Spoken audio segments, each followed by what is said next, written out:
ahead take the roll call first. Mr. Finnerty? Present. Mr. Davis? Present. Mr. Freed? Present. Mr. Carney?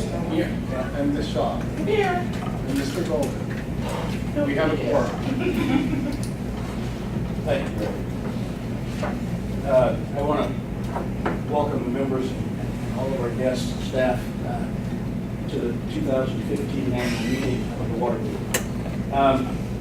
We're missing one of our current members and we expect to be here, but we decided to start with that. I want to thank the members for very committed participation in the annual rate proposal public hearings from each of the 5 boroughs, beginning in Staten Island, as you all know, continuing with one each in Brooklyn, the Bronx, Queens, and culminating last Friday here in Manhattan. I'll talk a little bit more about that later. Today we will consider a resolution to adopt the board's fiscal 2016 annual budget. Also, we will consider a resolution to adopt the fiscal 2016 rate schedule. And then finally, we're going to hear a report about the upstate rate proposal and the schedule for proposed adoption. I want to say a few more words about hearings as a precursor to the budget discussion. But before I do, you've all had a chance to review the minutes. Are there any questions, comments, proposed revisions in the minutes? Hearing none, may I have a motion please to approve? So moved. Thank you, Joseph. Second. Adam, thank you very much. All in favor, please indicate with aye. Aye. There's no opposition, motion carries unanimously. Now a little more about the hearings. We received a considerable testimony that was written ample about the proposed rate increase of 3.24%. And as you might surmise, we received numerous objections to the proposed rate increase based upon some very thoughtful analysis, some very substantive analysis based on a number of the objections centered on the board's annual rental payment to the city for the water and wastewater infrastructure. Our original 2016 budget recognized the mayor's decision to return a significant proportion of the rental payment. This permitted staff to propose a smaller increase than would have been the case otherwise, a smaller increase than was thought to be the case last year. I'm pleased to report that the mayor has heard the substance of the objection towards in our public hearings. Early this week, he revised the projected rental payment return very favorably. This is good news. The decision will impact our proposed budget favorably, and if approved, this new budget will have a favorable impact on staff's proposed rate increase. The first deputy commissioner is going to present the budget proposal, and we'll have it now. Thank you, Mr. Chair. Good morning, members. Good morning.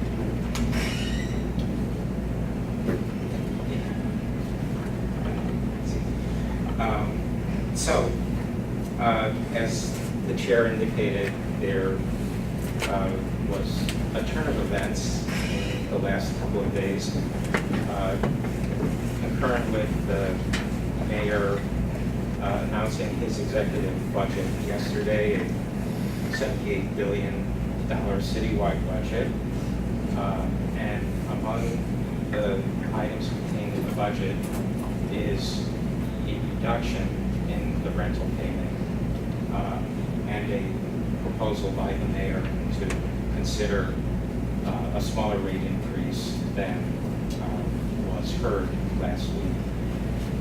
And so this table tries to explain what the change is in the rental payment.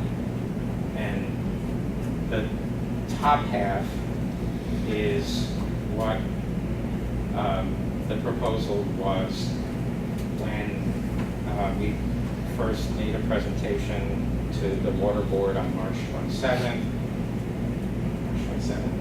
and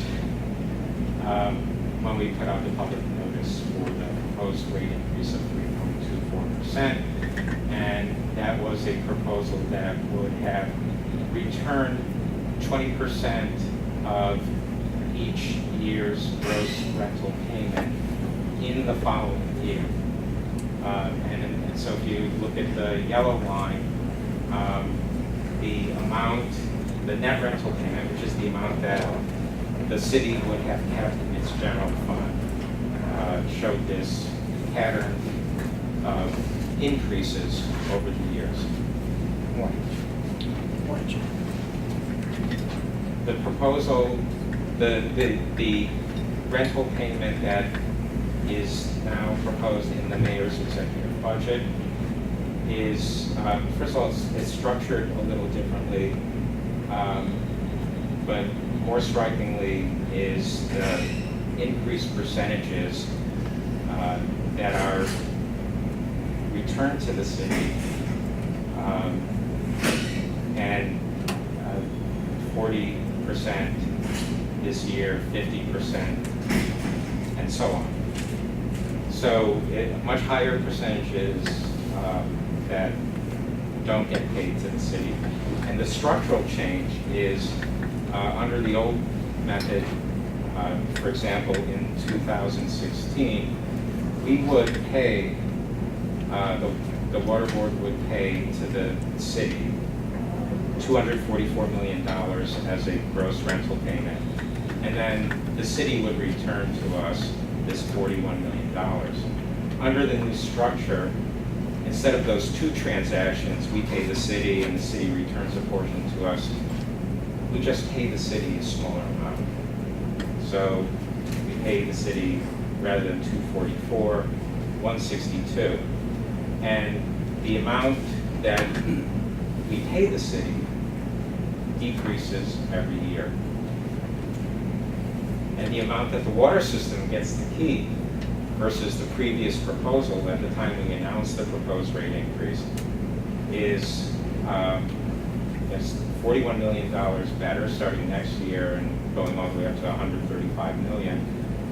And the total benefit over this 4-year period is $352 million, which in perspective, we have about a $3.8 billion enterprise cost for the next year, so that's a very significant portion. And this is another way to display this change, with the gross rental payment being the top line in blue, and the previous proposal going back to the end of March in red, and the current proposal. The red and the green lines are the red line is what the city would have kept under the previous proposal. The green line is what the city will keep, what will pay to the city under the mayor's executive budget.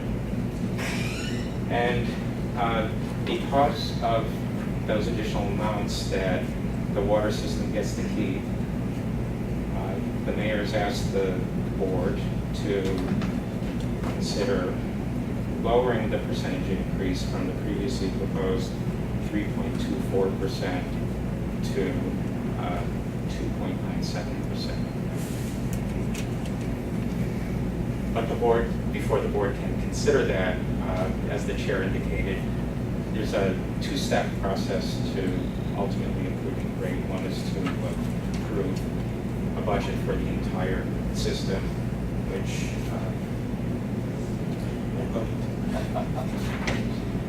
so in your packets you have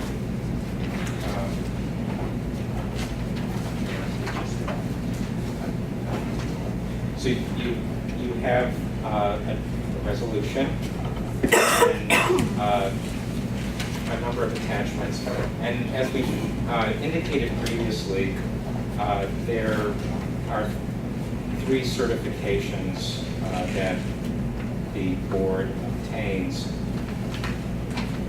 in order to validate the budget that's proposed and to certify to you the 2 major components, the debt service and the operations and maintenance.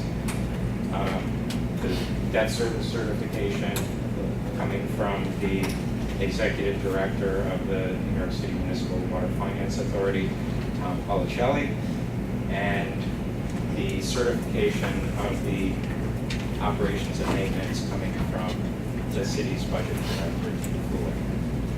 In addition, there is a certification from the authority's consulting engineer, AECOM, that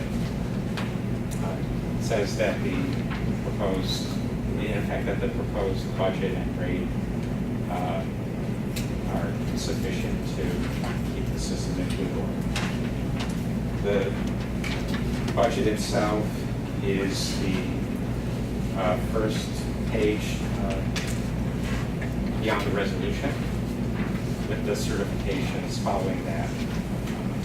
I would be happy to answer any questions about the budget. You can see also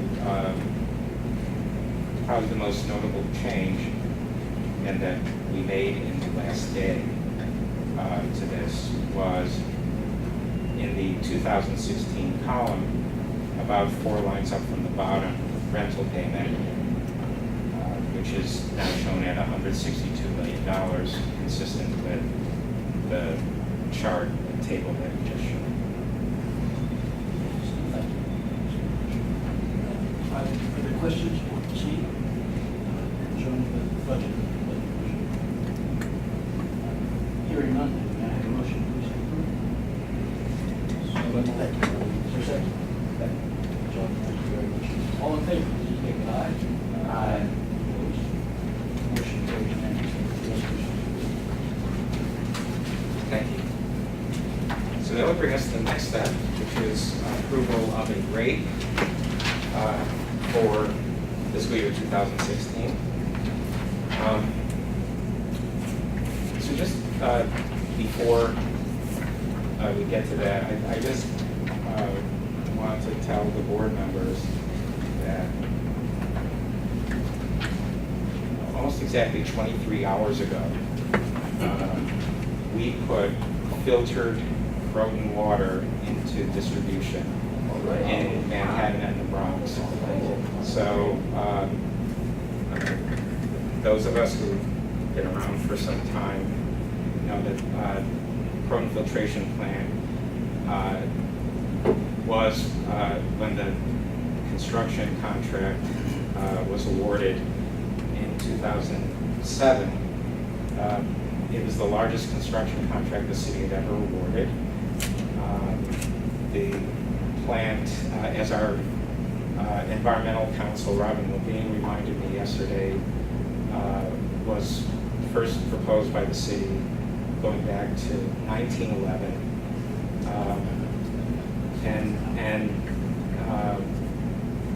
We were under a consent order to turn the plant on by May 17th. So we did it yesterday, 10 days before. There was also in that consent order a penalty, a small penalty. We missed that May 17th date, a small penalty of $65 million.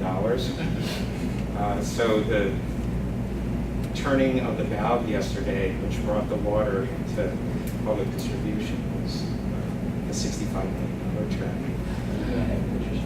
And the water, probably starting sometime yesterday afternoon, was coming out of faucets and turns. That's great. It was a $3.2 billion plant.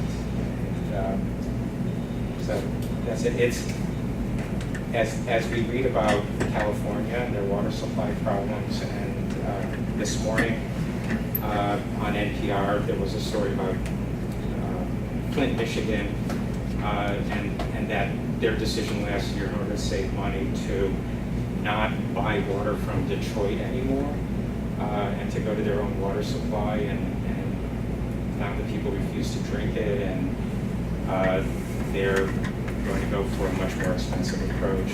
So, as our commissioner said yesterday when she turned on the plant, that in New York City, if you have a water supply, we've got to do everything we can to preserve it and keep it for future generations.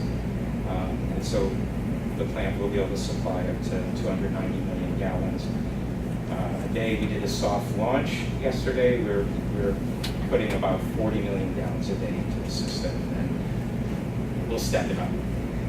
So, with that as a preamble, you have before you a resolution to approve a rate.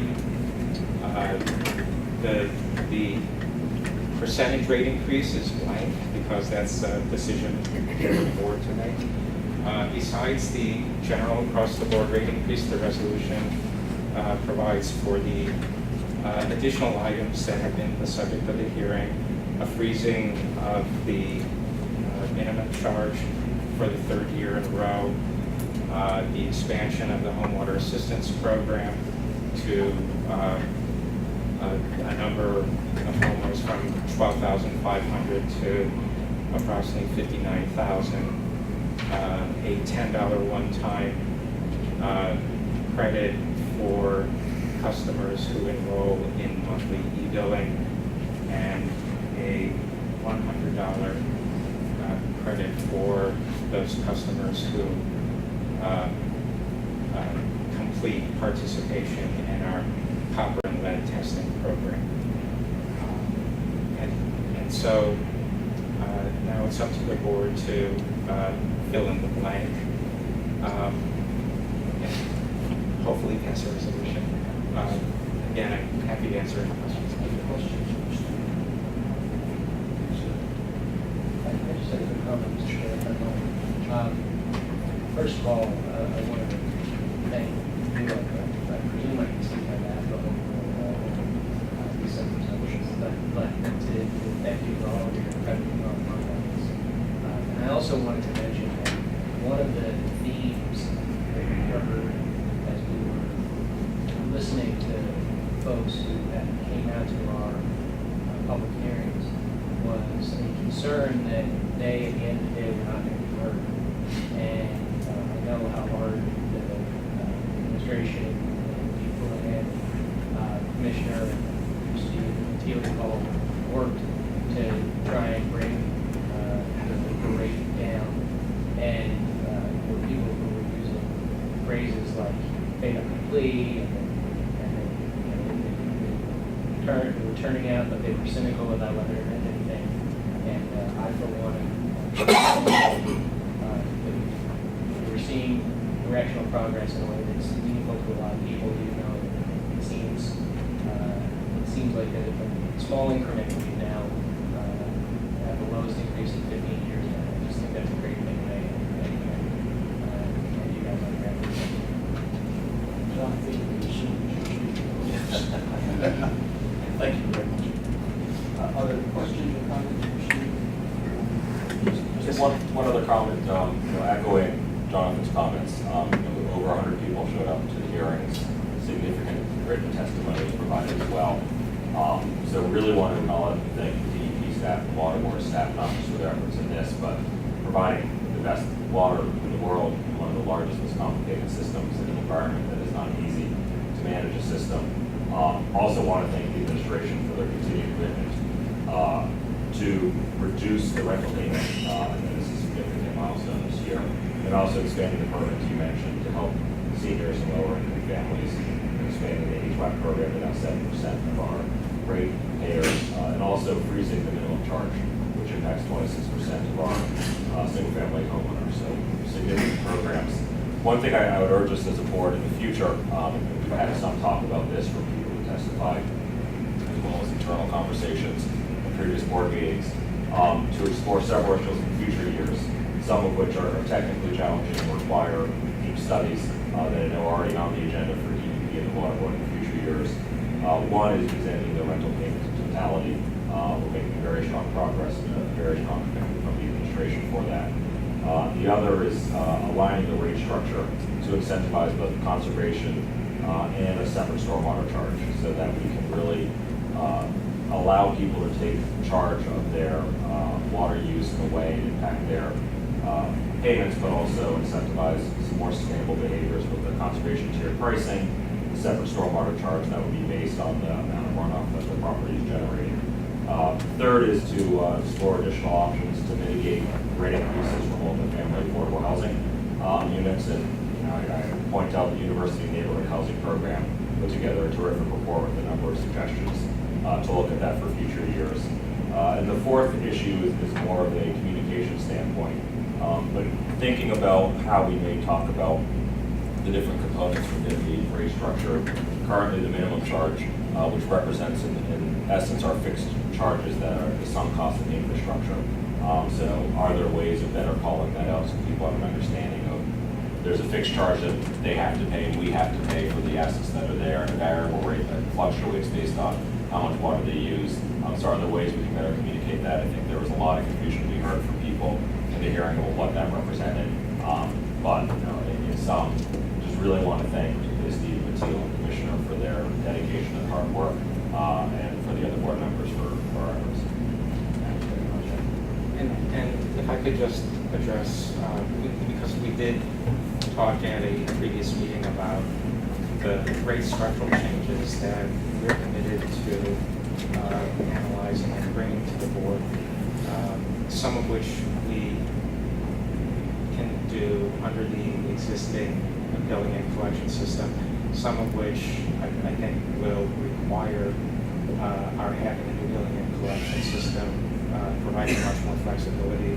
Nancy Seinfeld, our Deputy Commissioner of Customer Services, is leading the effort to get a new, and I say billing and collection system, but I learned at a conference 4 weeks ago that the term of art is customer care and collection system. So next time you receive your utility bill from Con Ed, just, oh, this is my utility customer care. But in terms of the affordable housing, and we really took that to heart, and our commissioner and the Commissioner of Housing Preservation and Development have had a couple conversations just this week. I was part of one of those, and we've also, at the staff level, have received and exchanged data with HPD. The challenge with introducing a mechanism to aid affordable housing is to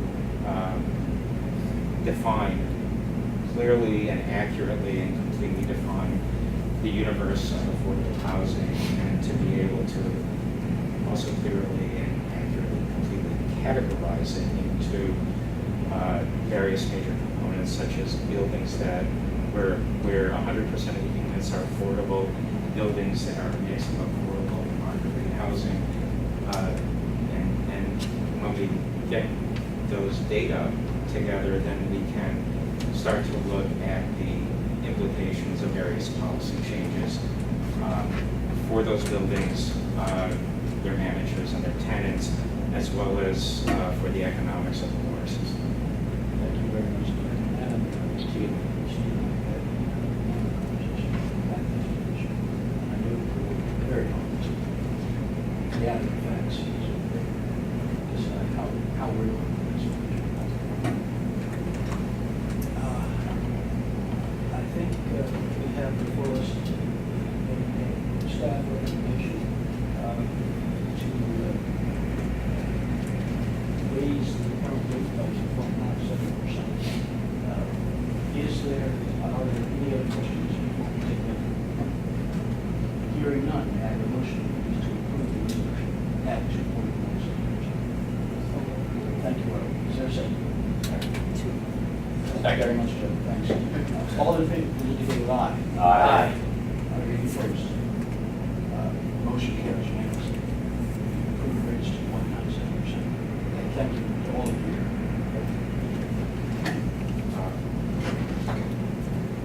So, as a result of this vote, for which I thank you, our first implementation action will be to generate the annual bills of our flat rate customers, primarily customers from the multifamily conservation program. Those bills which are due in July. the traditionally generate around the morning. So they will reflect this. Thanks.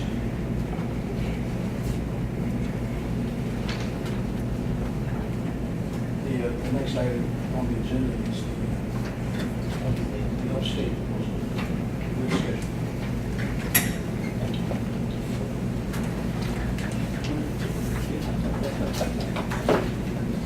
So, after adoption of the in-city rate, the next step before we close out the fiscal year is to propose a rate for our upstate wholesale customers. So we serve, there are approximately 40 water utilities upstate, to which we sell water wholesale. And only water, no wastewater treatment.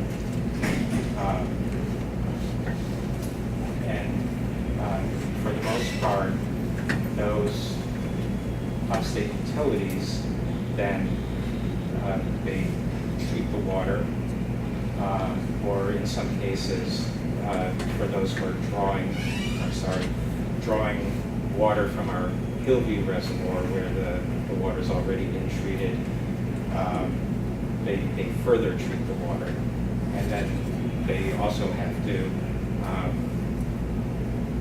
maintain and operate a distribution system, just as we do in the city. And those 40 utilities serve approximately 70 different communities. And under the Water Supply Act of 1905, as amended, the communities are entitled to a quantity of water. And that entitlement quantity is their certified population, usually from the U.S. Census, times the per capita water consumption in New York City. And we bill that quantity to those utilities at the so-called entitlement rate. And the entitlement rate is just plain and simple, the capital and operating cost of the water supply system north and west of the city. So it doesn't include any of our in-city distribution costs. So the upstate communities don't bear the cost of any of the 7,000 miles of water mains or city water tunnels. And I mentioned the opening of the Croton filtration plant, that $3.2 billion that supplies water to only in-city customers. So the upstate communities don't bear that cost either. But because it's a much smaller universe of costs, it is also much more sensitive to fluctuations in our investment in the water system upstate, which you'll see in a moment. And so, unlike the city water rate, which when we got beyond our peak investment in mandates 5 years ago, and we've been able to bring that rate increase down every year, it tends to fluctuate more upstate because it's a smaller universe of cost for people. So, again, we totaled the cost of the water supply system, and this table shows what the board adopted last year, what we're currently projecting to close out the fiscal year, so much in the way we presented the in-city rate, and what we're proposing for fiscal year 2016. And so if you remember from the in-city presentations, the total annual cost of the entire water and sewer enterprise is about $3.8 billion. Here we're talking about a universal cost that is under $700 million. So it's a it's a fraction. It's, what was it, 18%? 18%. And so if you think of our large investments, recent large investments in upstate water supply, the Catskill Delaware ultraviolet treatment plant at $1.6 billion, the first few phases of the rehabilitation of the Gilboa Dam for a total of $300 million, that those investments, as they fluctuate, will affect the upstate cost more. And we have the continuing investment upstate in the filtration avoidance. So our continued purchase of land, the investments in local septic and sewer systems, the wastewater treatment plants that we operate upstate. And so we are, when we put this all together, I should also mention, small additional aside, where we state the city rate as a price per 100 cubic feet, because we sell these quantities wholesale, we state it as a price per million gallons. And the price that we're proposing is $1,720.99 per million gallons, which, if adopted, would be about a 9.9% increase, 9.87% in the low corner.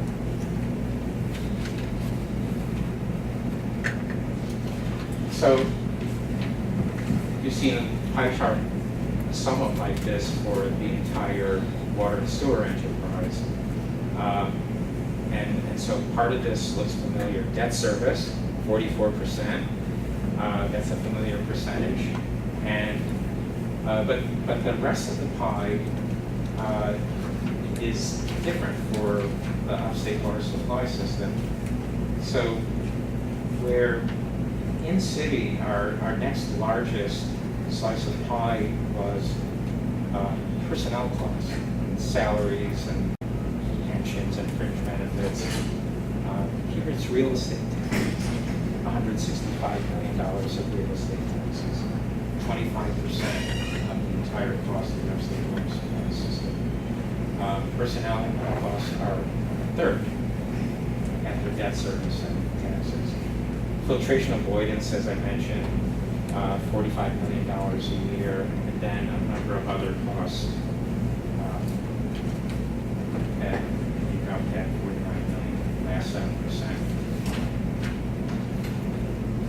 And real estate taxes, as some of you know, the newer board members may not know that this is not only a big piece, but it's been a growing piece for as long as we've had the filtration avoidance determination in place beginning in the 1990s, and our commitment to continue to buy land upstate to keep it from being developed. But in exchange for that, and because the upstate communities lose the potential property tax revenue, that we pay property taxes on all of the land we hold, the land under the reservoirs, the dams, and so on. And the property tax rate increases, for example, when the parcel on which the ultraviolet plant is built, when it was from the time it was a vacant lot till the time it became a fully functioning asset. I believe that parcel alone accounted for $16 million in property taxes annually. And so the other thing that's different about the upstate rate is that we take into account the projected cost of service for the coming year, but we also do a reconciliation or a true-up of the fiscal year, the most recently completed fiscal year. And since we're still in fiscal year 15, and we won't be completed with that for another 7 weeks, we do a reconciliation of the final certified cost for fiscal year 2014. And so that reconciliation added close to $11 million, and that was mostly due to Debt defeasance. the, Actually spreading out the impact of that over 4 years, which is a change from previous years. We used to do a reconciliation for all of 2 years prior in the current year, but because it was such a large increase this year, we actually are proposing the board spread that out over 4 years. and just as in the in-city hearings, when we talked about buying back the old debt, and that for every dollar that we buy back, we'll have savings of $1.37. The upstate communities will eventually enjoy those savings as well, but in the first instance, there's an expense to buy back debt. So, as Matthias said, we tried to spread that expense over the years to not hit them with an even higher rate increase this year, and that they will eventually enjoy those debt service savings in the coming years. Estimated consumption has been fairly stable. This is the total consumption of upstate and in-city, and so that's 393 billion gallons a day, which, as you recall, I'm sorry, a year. We're drinking a lot of water. 393 billion gallons a year, or a little over 1 billion gallons a day. And again, long term, that's coming down. And so that results in an increase or a price of, as we said, $1,729. It's a 9.87% increase. Last year at this time, we projected that we would have to raise the rates 8.36%. So we're above the projection, whereas, in the city, the trend has been that we're able to come in below the previous year's projection. And again, just we talked about the entitlement rate. Now we need to talk about the excess rate, because the Water Supply Act only governs the pricing of those entitlement quantities, and then it's up to DEP to and recommend, and the Water Board to adopt a rate to charge to those gallons that are in excess of those entitlement quantities. We have, for many years, been charging the in-city water rate for those excess quantities. And so, as Adam was saying earlier, when we look at the in-city rate structure in the future, and we look at conservation pricing and inclining block structure, which would charge a higher price for larger quantities and at lower price for smaller quantities, we in effect have that pricing structure upstate. And when we looked at what other jurisdictions were charging a couple of years ago, so the excess charge, which is the column all the way to the right, the in-city water rate, if you look at fiscal year 16, about almost 5,100, sorry,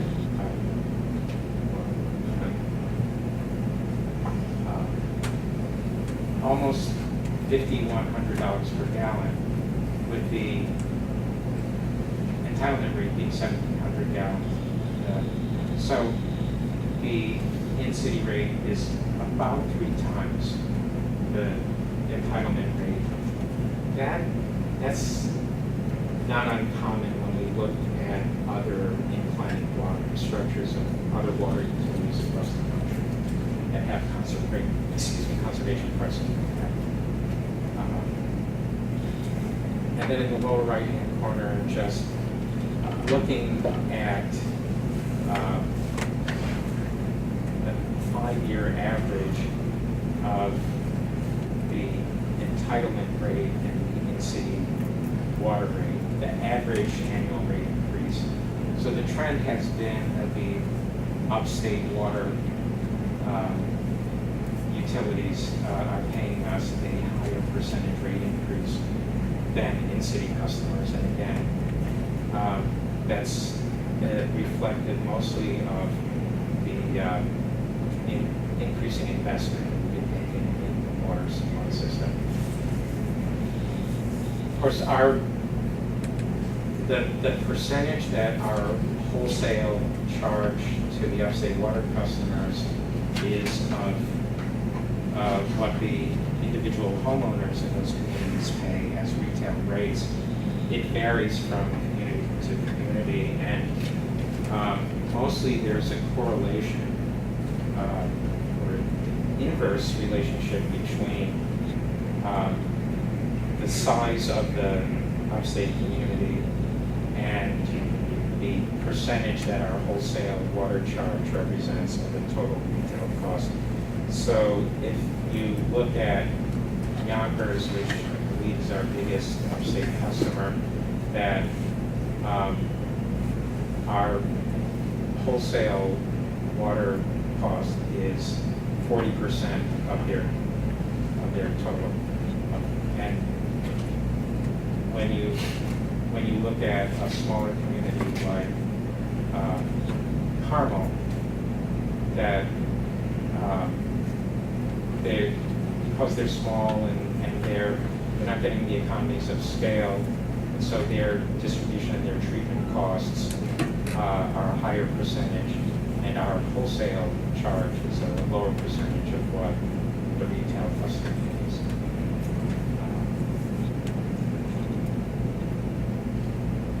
So we are going to hold one hearing on June 1st at DEP's offices in Valhalla in Westchester County. Attendance at those hearings has been fairly stable. It hovers around a half dozen people. It is usually a few of the general managers of some of the upstate water utilities and their legal representatives. There's a law firm that represents a number of the upstate water utilities, and they will undoubtedly present testimony. Be happy to answer any questions. Yes? Just because we're talking about conservation pricing and California scarcity, these communities, upstate New York, I mean, these are ones with like a lot more land, sort of a lot more lawns. How are we seeing trends? In city we see decrease in consumption from year to year. What is that trend looking like in those communities? Because my assumption is, in terms of like summer's coming up, so there's going to be a whole lot more water usage in a place like Yonkers or Scarsdale versus, per customer on average, that's a place like Brooklyn. So I guess my question is, and then back up about sort of how is the access rate, because the end use consumer kind of is so far removed from that excess pricing, what are we seeing in terms of consumption rates? Sure. We actually are seeing similar trends upstate. This year we're down about 1.2% in city and down about 1.3% upstate. In your package, you have a full 79-page upstate rate report, cost of service report prepared by the rate consultant. And for future projections, we use a regression analysis. The regression results show an annual basis decline that ranges from 2.2% in 2015 to 1.3%. So we're projecting on the same trend that we have in the city, and it has a good description. And we also, thanks to a previous action by the board, we engaged a consultant and we made them available to upstate utilities at no cost to them to assist them in developing conservation programs, which will benefit them and frankly will also benefit us as we get closer to the date when the Delaware Aqueduct bypass has to be cut over and we lose the Delaware water supply, 50% of the city's water supply, and we want to keep driving down consumption, not only in the city, but also the state. Yes. Question about real estate taxes. They're based on the land that is owned by the water board, is owned by many municipalities that we serve, and they are based on current land valuations of those municipalities.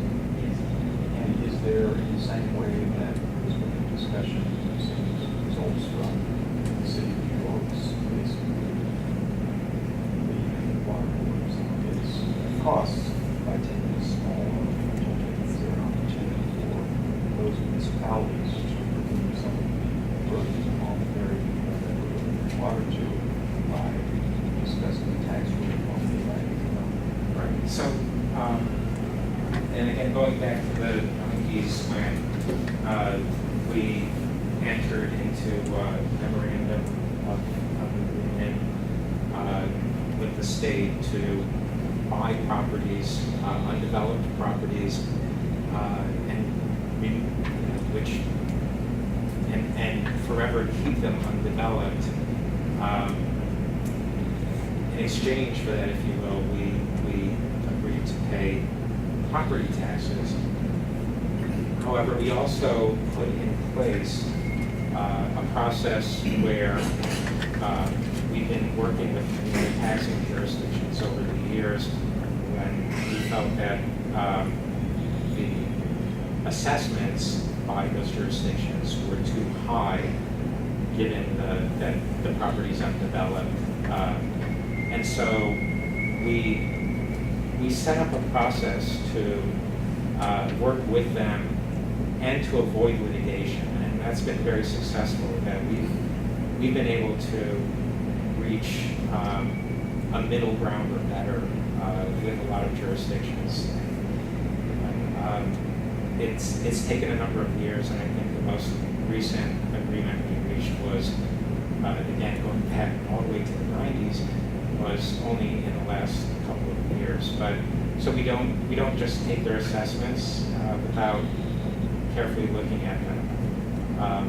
But I think we need to assume that we will forever be paying property taxes, and we will continue to look at them to make sure that we're being charged fairly and that we're paying.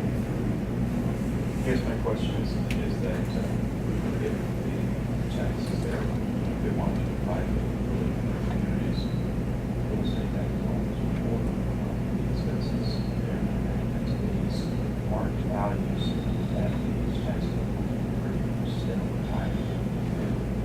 Right, and so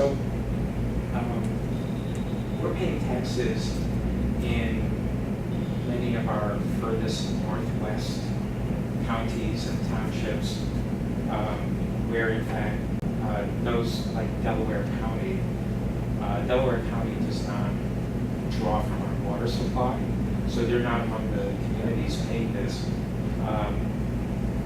And Delaware County is one of the counties that is, I think, especially would otherwise be especially hurt for all the land that we bought and for being developed. But the two don't exactly. So a lot of the land you own is in the municipalities that you serve. Exactly, Yes. yes. And so, for instance, Westchester County, and to which we pay the $60 million in taxes on the ultraviolet investment. Thank you, Chief. Before we close, the hearing, the upstate hearing was the first of June, that's if anyone chooses to come, they can. Is it 2 p.m.? 2 p.m.? Yes. Thank you very much. We'll send you a reminder. Of course, you're always welcome. Thank you. And then you'll get written testimony to us shortly thereafter. Yes. Okay. And I think there's, The board meeting is on June 12th, the next Right. board meeting. so we'll have more time between the hearing and the Got it. adoption meeting than we did in the instant testimony. Thank you. Thank you very much. Then before we, is there any other business to before we close, I'd like to echo several comments here to thank the First Deputy Commissioner and Executive Director for an extraordinary volume of work, supported, of course, by Chief Queen, Greg Asuta. Thank you all very much. And to marshal all the information that you've had to marshal in such a short period of time, to frenzied activity over the last few weeks. I can't even imagine what it's been like.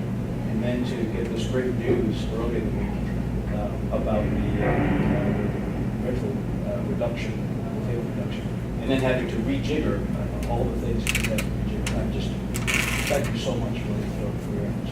And when we come to the board in one of the next few meetings and we talk about the contract for a rate consultant,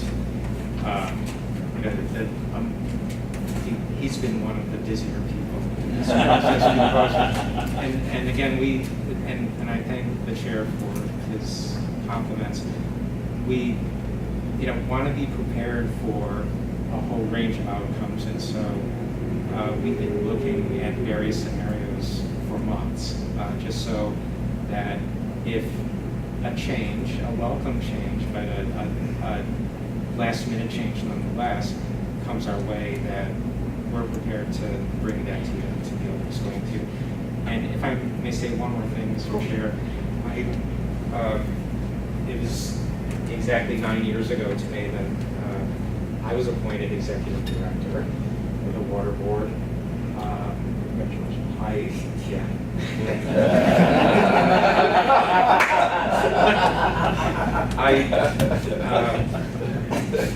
Thank you. If you had said that to me after the Staten Island hearing, I would have taken it as sarcasm.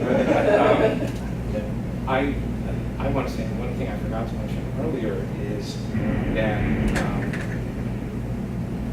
for these hearings that ended last week, we had the highest percentage of board member attendance in my 9 years. We have, with 6 seated members, we had an average of 5 members per hearing. So I just want to thank the board for the dedication, and this has been, even with the very short tenures of Mr. Finnan and Mr. Davis, this has been the most involved board that we have. Thank you. I'd be remiss if I did not remember to thank Commissioner Bullock, who attended all 5 hearings, was there with us, and he did 4 presentations. That kind of commitment to your effort, I think, is worth mentioning. There being no further business before this board, may I have a motion please to adjourn? Thank you very much, Adam. Is there a second? Thank you, John. All in favor? Aye. Motion passes unanimously.